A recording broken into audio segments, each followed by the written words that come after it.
Not quite post-game, we still have final cutscenes to do. Is this entire part just credits and shit? Nope. Oh. We do Tapu stuff. Oh, okay. That's kind of why I did that, because otherwise the ending and credits would wind up at like a 35-minute part. Well, I wonder what will happen today. It's the dead of night, Mom. Mom, why do we keep on waking up at 11:30 in the evening? Why are we nocturnal? I haven't seen the sun in ages.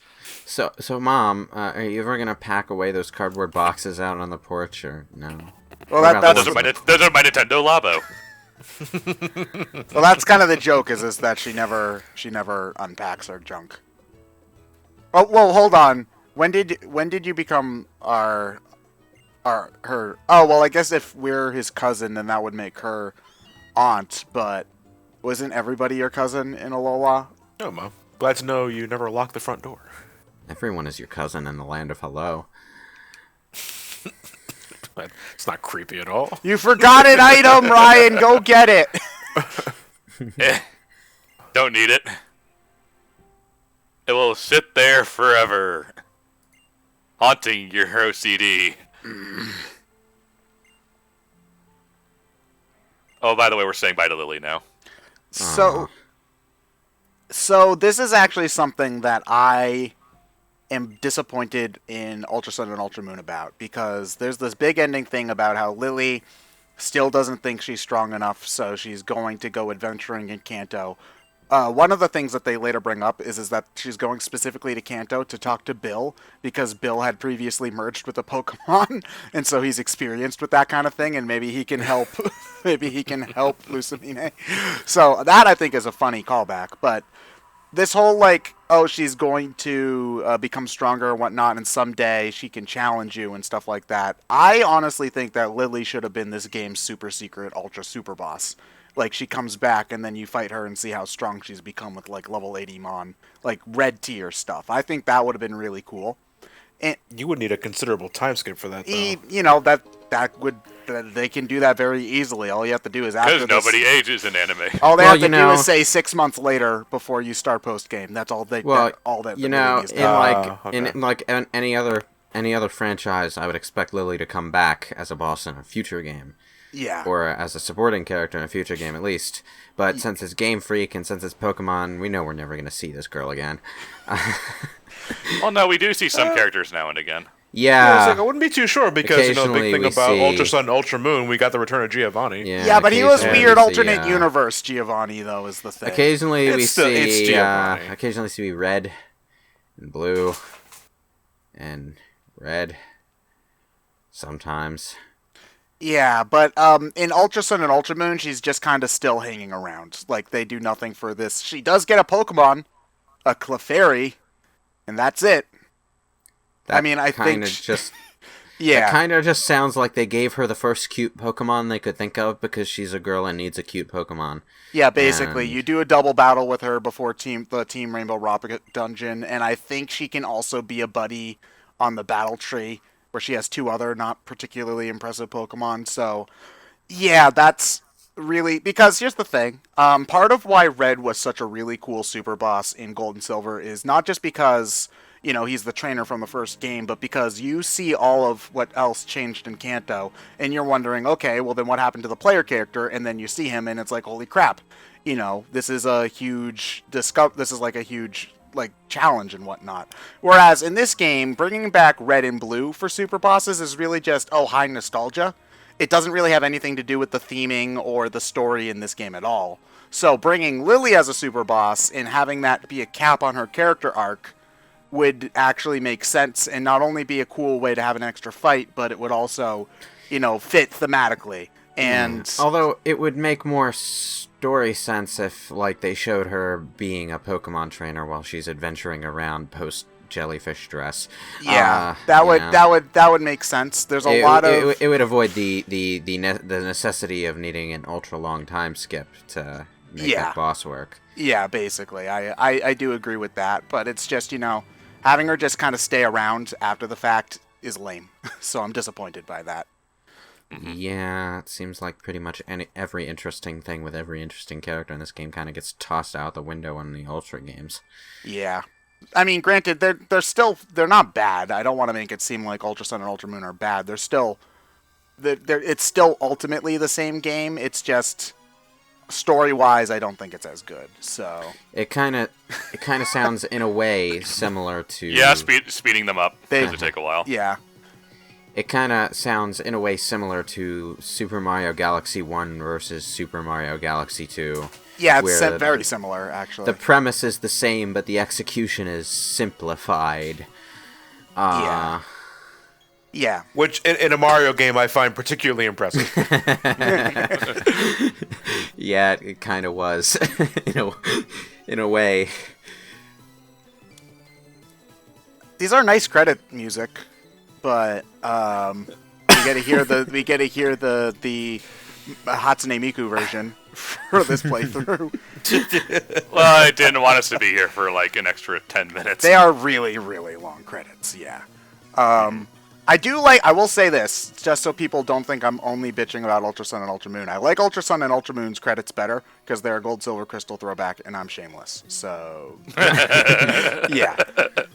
I like these pictures, though. I like the pictures a lot, too. I have a soft spot for, like, photo montage credit sequences at the end of an adventure game of any sort, because... And we're still not getting a Pokemon Snap 2. It's not only looking back at, some cute moments along the way. It also provides the sense that the characters within that adventure have fond memories of their adventure. So it doubles as a character moment in a way. It's also Ken Sugimori's art is allowed to be very expressive in these pictures, whereas in the game the graphics are like, you get stock animations for everybody, so the characters can really have their personality shine in here. Which yes, is that really a Pokemon you want inside of preschool? Mimikyu? Yeah, it's cute. Don't worry about it.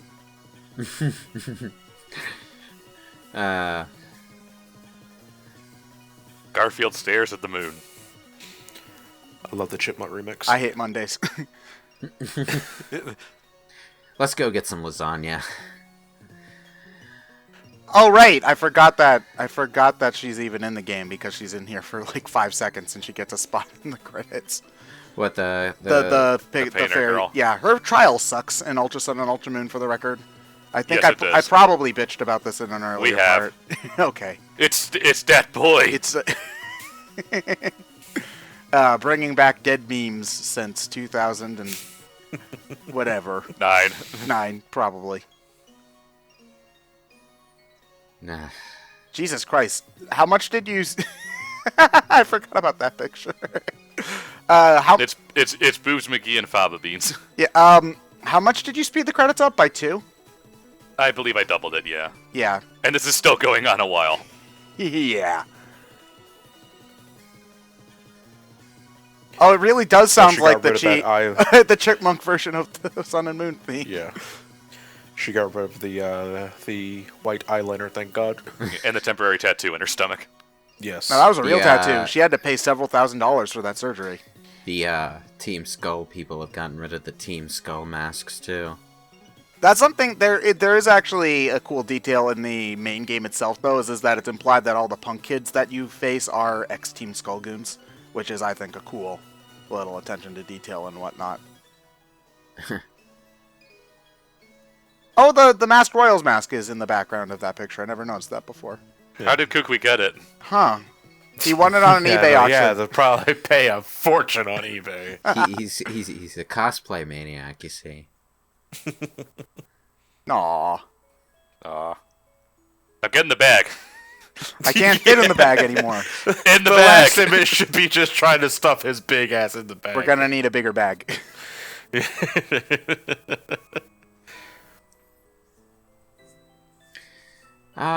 Good old anime, bright, smiley endings. With philosophical quotes that don't actually mean anything in the context of stuff. The last time I read something like this, it was in Final Fantasy IX, and he eventually died. VVY. It's okay, they make baby VVs who will also die in like 3 years. I never understood that. He had VV sex before he died. Who did he have VV sex with? Other VV. There's tons of VVs around in VV Village. You will be a Vivi. I don't know. Did they manufacture their mass-produced black mage weapons with 2 genders for some reason? Well, if they didn't, then it's actually probably better because he could just asexually reproduce and then just pop out another one. Now, this is a good attention to detail. The actual photo here is the one that's taken by the Rotom decks early in the game.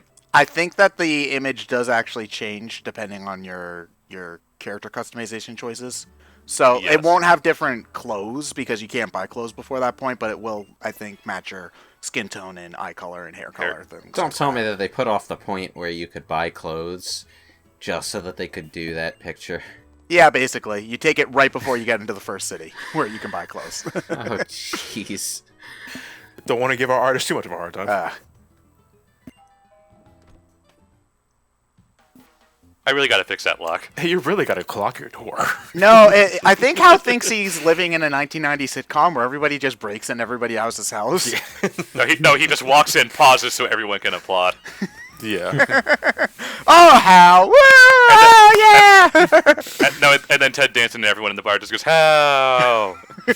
Where everybody knows your moms. Primarium Z, is that the Z move that lets you check the strategy guide? Yeah, but there's all sorts of mistakes in it, so don't bother. They actually think pushing that truck will get you a Mew. Yeah, go for the Nintendo Power MZ. Yeah, just check online if you want the rest of this guide, you moron. You know what the funny thing was? That wasn't even, like, the strategy guide publisher's idea. That was Square trying to have their Play Online service. Really? Yeah. The Play Online service Yeah. was initially some sort of online guide community thing in, like, the early days of the internet. Then it became the service for Final Fantasy XI. And it still exists as a really old-ass app that you have to run to play Final Fantasy XI through. But, yeah, it's something. There's all these, like, extraneous features in the Play Online app that no one ever uses anymore. Ah, creepy old man. Creepy old man. Like, the Play Online app was designed for your PlayStation 2, so it has its own wallpaper system. But, like, you can't use it on a console anymore, so there's no purpose to having the wallpapers, but you can still download them into the Play Online app and use them. There's a specialized messaging email system within Play Online to message players outside the game with. Like, you can't use it while you're in the game, though. You have to quit the game and send a message through the app and hope that you're contacting one of the 2.5 players on Earth who still uses that email service. Nope. Final Fantasy XI is old. Well, it was a PlayStation 2 game, so it's got to be almost 15 years old at this point. Final Is it Fantasy still XI. up? Can you still play it on your PS2? Yeah, you can. It's still up. It's still being updated with small updates, although the main story is actually was completed fairly recently. The Wait, what? They were still doing They were story still updates? No, hold on. No, I think 11's in it for a bit. Let me check. Because It was like I'm within shocked the- that they were still doing story updates into Final Fantasy It was 14. it was within like the last few years that they did the final story updates, I think. Like not the final big expansions, but the final story updates. But they're still doing small updates and running login campaigns and all of that stuff.